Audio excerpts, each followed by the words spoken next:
Alors, on va commencer par un exemple fondamental d'espace vectoriel. D'abord, ici, on va prendre comme ensemble K l'ensemble R, tout simplement l'ensemble des nombres réels.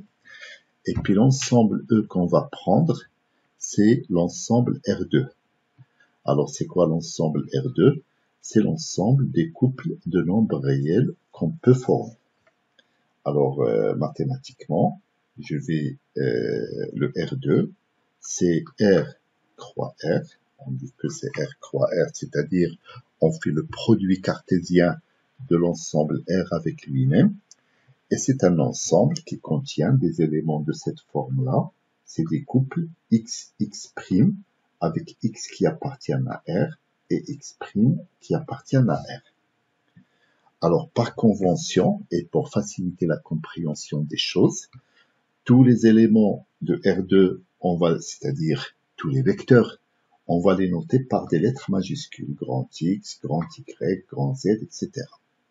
Et du coup, si je prends un élément X qui appartient à R2, eh bien, ça sera le couple X, X' avec X qui appartient à R et X' qui appartient à R.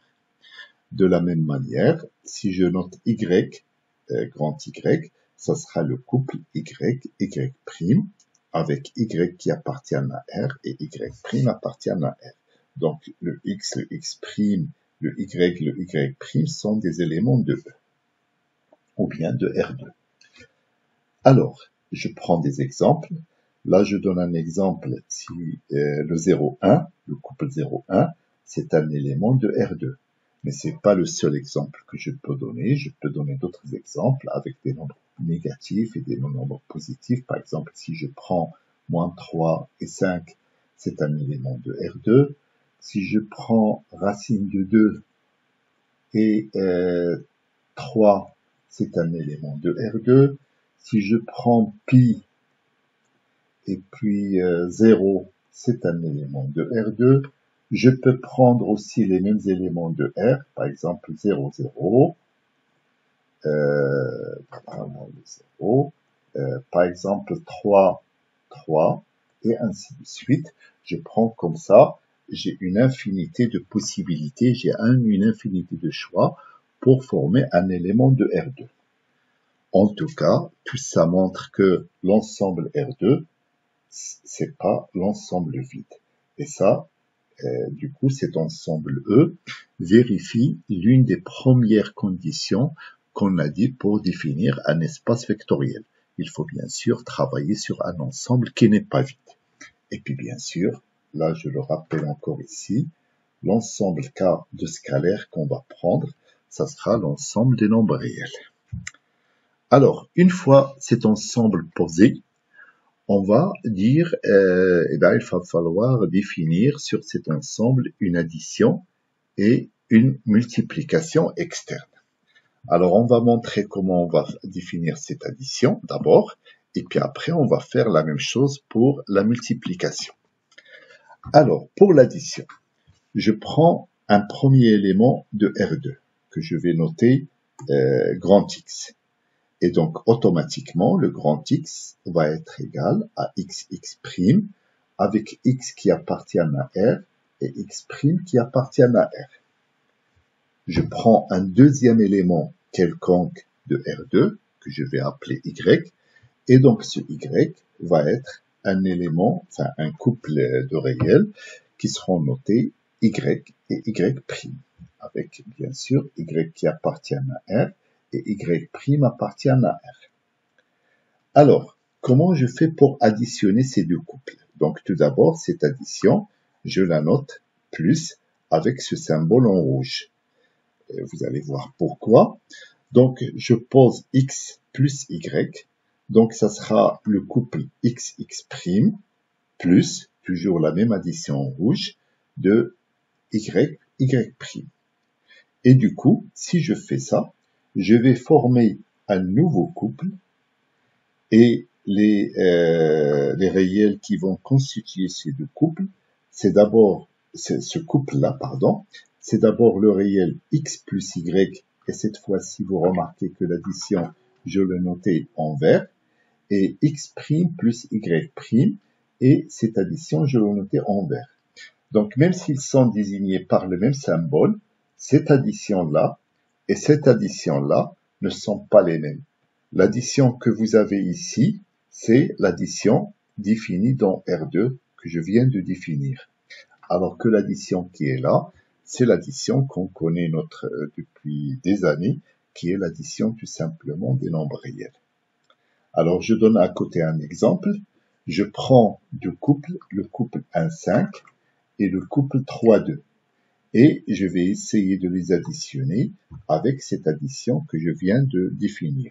Donc d'abord, je vais la mettre ici en rouge. Et là, je vais dire que ça va donner le couple. Alors, 1, 3. Et le 1 et le 3, c'est une addition qui va être en vert. C'est l'addition des nombres réels ordinaires. Et puis après, je passe 2 et 5. Enfin, pardon. 5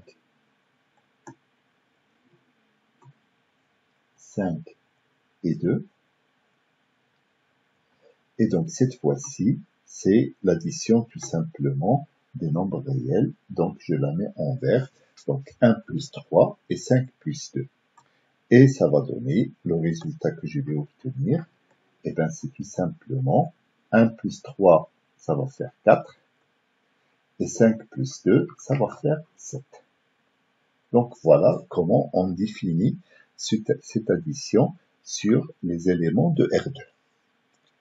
Alors, je passe maintenant à la multiplication, ou plus précisément la multiplication externe. Donc, pour cette multiplication externe, j'ai besoin d'un élément de R, un élément extérieur, c'est-à-dire un élément de R, voilà, qui est là, que je prends ici, et que je vais appeler lambda, et j'ai besoin d'un élément de R2 que je vais appeler grand X.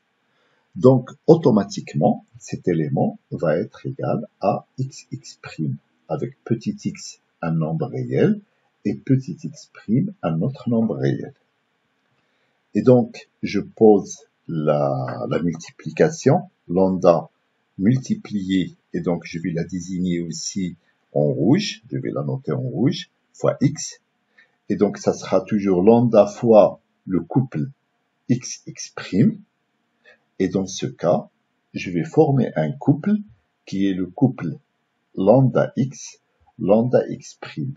Et là, vous remarquez que la multiplication qui est là, je l'ai notée en vert. Pourquoi? Parce que là, c'est la multiplication ordinaire des nombres réels. Alors que la multiplication qui est là, c'est pas une multiplication ordinaire, c'est la multiplication que je viens de définir et que je viens de mettre en place dans R2. Alors, je prends un exemple. Donc là, ici, j'ai le réel 7 fois le réel, enfin fois le couple moins de 3. Donc, ça va être 7 et puis moins 2. On va voir après quelle opération on va mettre entre les deux. Et puis 7 et 3. Alors bien sûr, comme 7 et moins 2 et 7 et 3 sont des nombres réels, donc la multiplication que je vais faire, que je vais effectuer, c'est la multiplication des nombres réels tout simplement.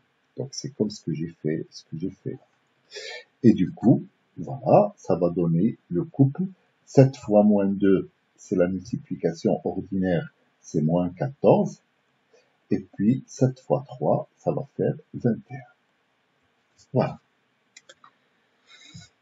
Donc, avant de passer à la suite, je remarque que ça soit sous la forme générale, que ça soit dans les exemples que je viens de donner, et bien tout simplement, j'ai pris à chaque fois un élément de R2, que j'ai appelé grand X, un élément x' de R2, ça veut dire j'ai pris deux vecteurs ou bien deux éléments de R2 et j'ai pris un réel, c'est-à-dire un scalaire. Et à chaque fois que je fais x plus x', eh ben j'obtiens toujours un élément de R2. Et quand je fais la multiplication lambda fois x, j'obtiens à nouveau un élément de R2.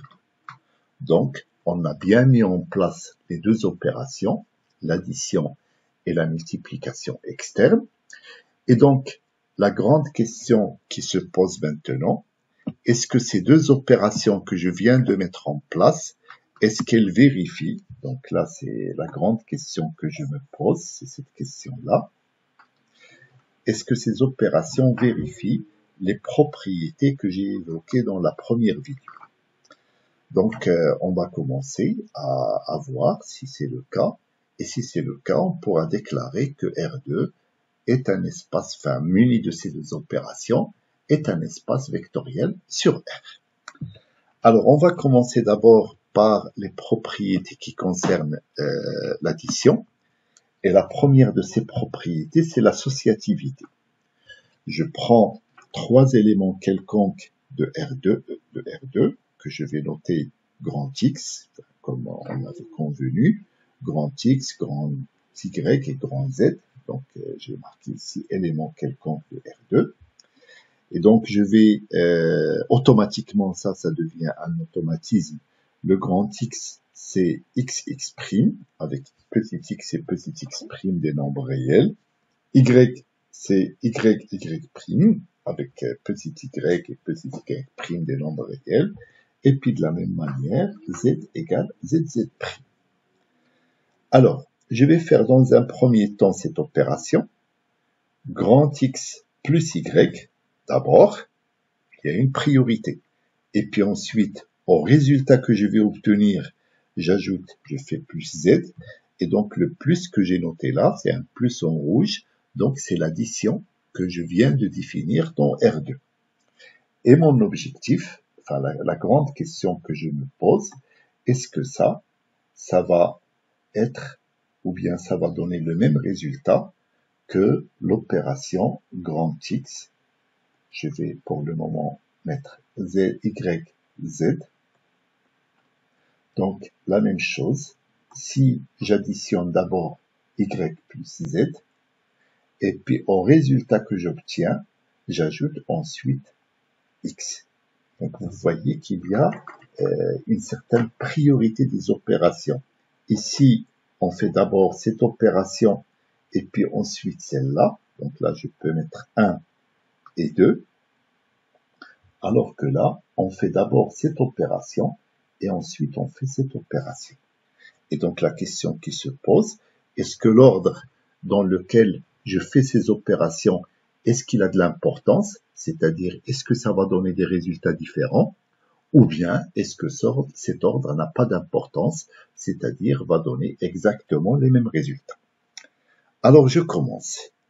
Alors, la première chose, je remplace le grand X et le grand Y et puis le grand Z aussi, par les couples X', plus YY', et puis plus, ensuite ZZ'. Et je garde toujours le plus en rouge, puisque je suis toujours dans R2, et j'additionne des éléments de R2. Maintenant, j'effectue d'abord, on a dit, cette première opération. Donc, ça va donner le couple X plus Y, X' plus Y'. Et là, vous remarquez que la couleur a changé, puisque le plus qui est là, c'est l'addition des nombres réels.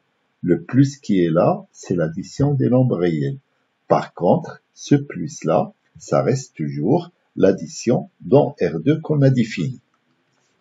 Maintenant, on a un premier couple de R2 et on a un deuxième élément de R2 et on a cette addition entre les deux, donc on va les additionner.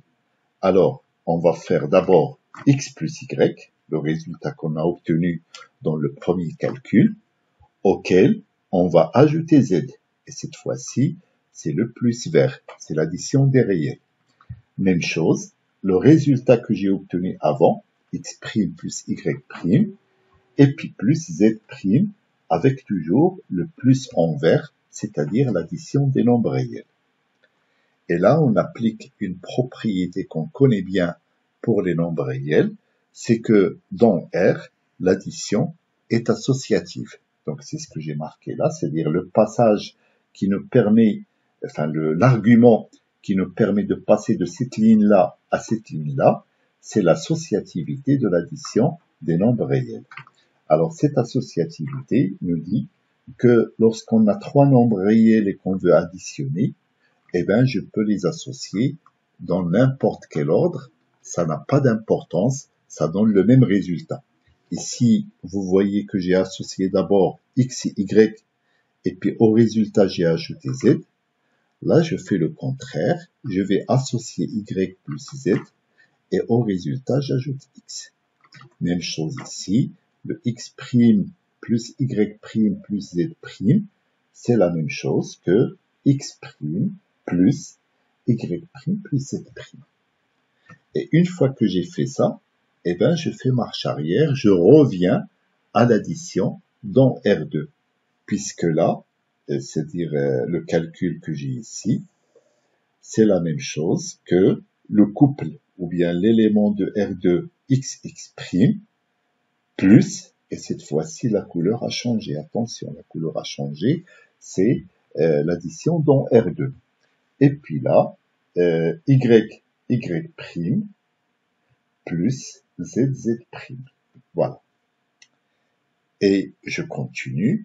Donc, ici, je reconnais ça, c'est le vecteur x. Et là, on a une parenthèse. Et là, c'est le vecteur y plus le vecteur z. Et les additions qu'on a là, là, là, partout ici, ce sont les additions des éléments, enfin l'addition des éléments de R2, comme on avait défini.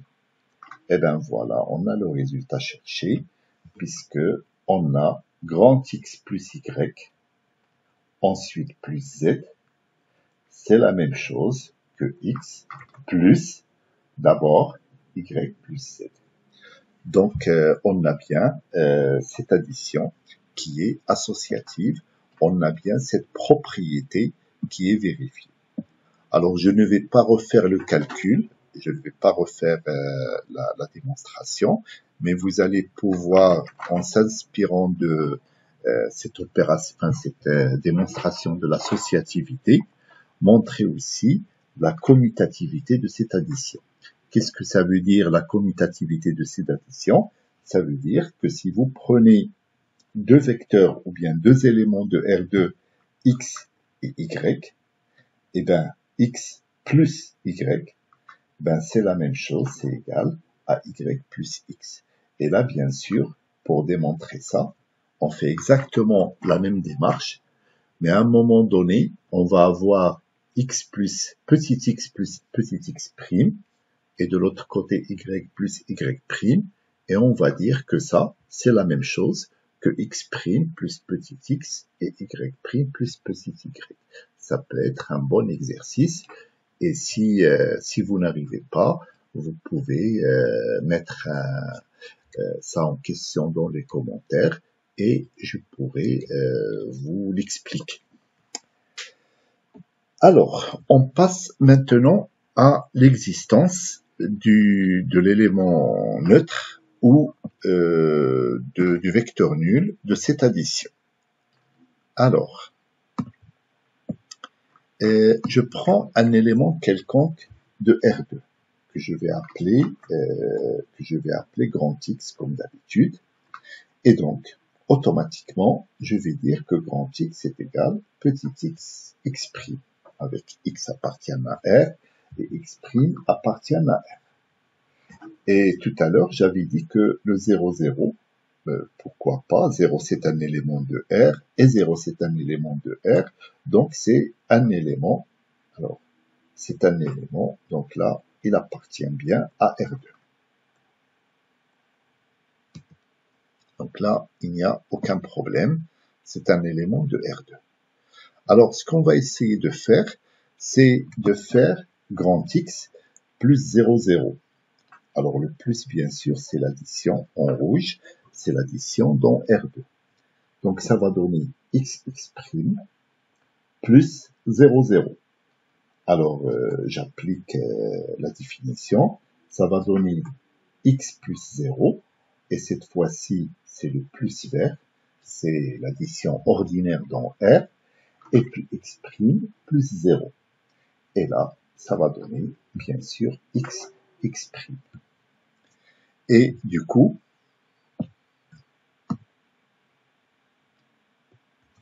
soit, alors, x plus 0, 0, c'est x.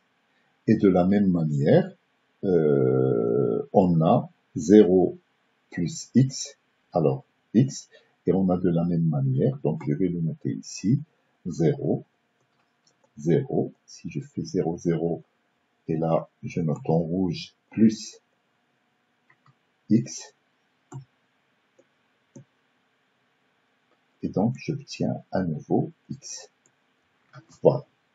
Alors, cet élément de R2, je vois bien que c'est l'élément neutre de l'addition dans R2, puisque chaque fois que je l'ajoute du côté gauche ou du côté droit à un élément de R2, eh bien, on obtient cet élément de R2. Donc, je peux noter que ça, c'est l'élément neutre de R2, et je le note comme ça, 0, R2. Et puis, dans certaines notations, on peut dire que c'est le vecteur nul, on peut le noter comme ça aussi, 0 avec une flèche dessus, c'est le vecteur nul. Et sinon, s'il n'y a pas de confusion, des fois, on le note un grand 0, tout simplement. Alors, donc, pour résumer, je vais dire que 0 R2 plus x égale à x plus 0, 0 de R2 égale à x. Donc, on a bien l'existence d'un élément neutre ou bien du vecteur nul pour l'addition. Maintenant, on arrive à la notion du vecteur opposé. Alors, je prends toujours un élément de R2, que je vais noter x. Donc, vous voyez que c'est toujours la même routine. Alors, ce x, toujours la même routine, c'est x' avec x qui appartient à R et x' qui appartient à R.